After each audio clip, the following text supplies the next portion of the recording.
पाकिस्तान ने अक़वाम मुत्तहिदा में कतर पर इजरायली हमले की शदीद मज़म्मत की है। पाकिस्तानी मंदूब आसिम इफ्तिखार ने इजरायली जारहियत को आलमी क़वानीन की खिलाफ वर्जी करार दे दिया। उन्होंने कहा कि इजराइल ने दानिस्ता तौर पर मुज़ाकराती सालिस पर हमला किया। ये सिर्फ कतर पर हमला नहीं था बल्कि अमन की कोशिशों को नुकसान पहुँचाया गया है।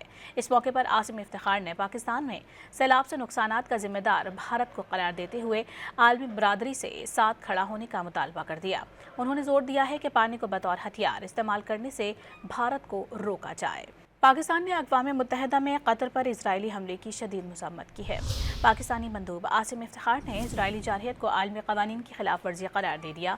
उन्होंने कहा कि इजराइल ने दानिस्ता तौर पर मुज़ाकराती सालिस पर हमला किया। ये सिर्फ कतर पर हमला नहीं था बल्कि अमन की कोशिशों को नुकसान पहुँचाया गया है। इस मौके पर आसिम इफ्तिखार ने पाकिस्तान में सैलाब से नुकसानात का जिम्मेदार भारत को करार देते हुए आलमी बरादरी से साथ खड़ा होने का मुतालबा कर दिया। उन्होंने जोर दिया है कि पानी को बतौर हथियार इस्तेमाल करने से भारत को रोका जाए।